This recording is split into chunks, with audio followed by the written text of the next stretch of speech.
trading world? We're just doing a quick little daily recap of my trading day for 131.22.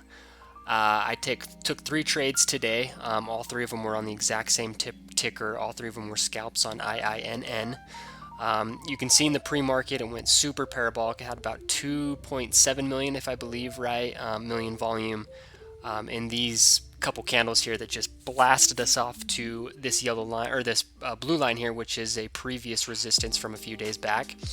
You know, if it's going to go up that high, obviously people are probably going to take profits. So we opened the day with a high wave candle here, tons of selling volume, tons of buying volume, super indecision. Kind of whichever way it goes is generally which way it's going to go. So you can see we broke down, we pulled back up just a little bit. Volume was nice. I got a little interested here, but it wasn't until this candle that I started getting absolutely interested. So this yellow line was yesterday's high, and I like to buy around these yellow lines. You know, I like to buy around previous pivots. So I like to buy around here. I like to buy around here. Pullbacks onto these. So if we think of stocks, obviously we think of them as like cruise ships.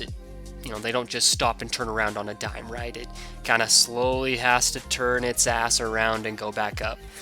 Momentum is hard to stop and flip just like that. So this candle got me interested. Obviously, we had a huge sell-off, and it ended up with this lovely lower wick here on just tons of volume. If I zoom in a little bit, you can see tons of volume, second most volume other than the first amount for the day on this candle. This second one got me really excited, which was another hammer.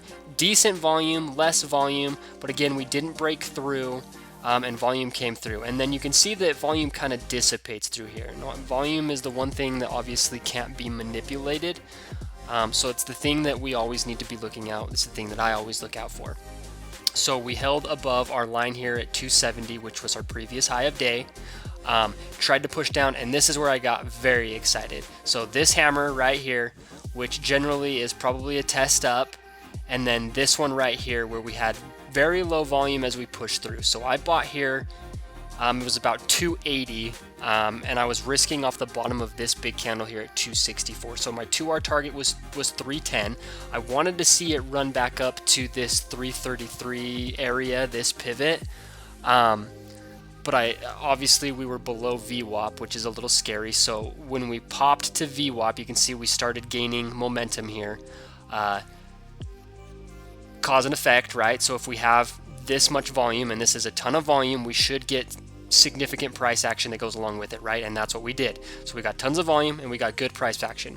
This one started to scare me a baby bit. So we came up to VWAP. You can see we had a ton of volume, not a ton of price action comparatively to this previous candle here. You got smaller spread, which with this type of volume, if this was going to be a very strong move, we would have liked to have seen that close, you know, somewhere up in here. So I actually scaled some out here at VWAP, was my first target. I was looking for this 310.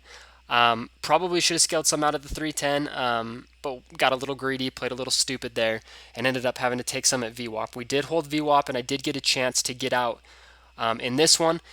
If you watch any of my videos, I never want to see a 2R runner ever become less than a 2R runner. So as we broke above this, I moved my stop to this line at 310.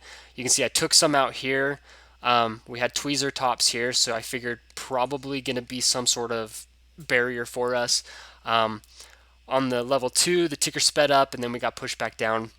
So I did take some out there, and then I ended up getting stopped out here because, again, I don't ever want to let my 2Rs get taken from me. So that was the first trade I took on this, the first little scalp. The second one came a little bit later in the day after we had a nice push up. So you can see we had 2 pivots low here. We created a nice support, and we held that throughout the day, and this was getting tons of volume throughout the day. You can see these candles, a lot of them very big. And then we had a nice candle that pushed up here. Good volume, good price action associated with the volume. Okay, we had a nice 5-minute pullback to the VWAP, right? And where I got in was this low volume candle right here. So we tried to push down, it got pushed back up with decent volume. We did it again, we had indecision, we had decent volume again, which is what we want to see, small spread, and then we had no volume. So there was no follow through to push this baby back down. So I bought the top of this.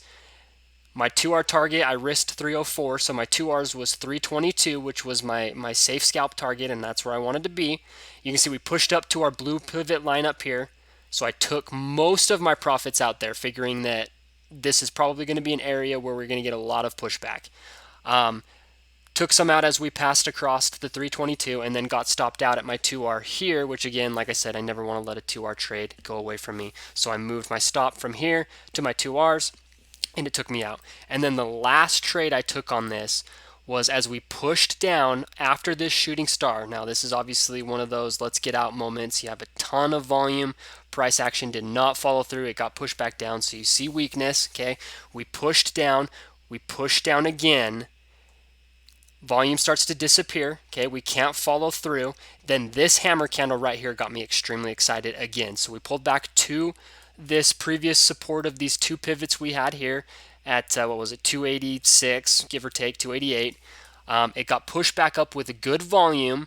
Okay, then you had small volume here. Then volume started to pick up, and I jumped in here at $3, which is whole number, psychological level. Risked off of 284, which was just a little bit below kind of these two candles that broke through this support. My 2R was 332, and I ended up selling out like a little bitch here at 315, whatever, because it was the end of the day. I didn't want to hold it, and look at how much I just gave up. So, they were good plays. I wish I would have played them a little bit better. I mean, honestly, I would have liked to have gotten all out up here as opposed to letting it stop me out here. But I can't complain, obviously, because they all three worked for me, which, hell, that never happens. I should have just held on to here. That's something that I'm having to work on in 2022 is holding a little longer and not just bitching out. But that is how I played IINN. That's how I follow volume with price action. If you have questions, hit the comments. If not, that's how I traded for today.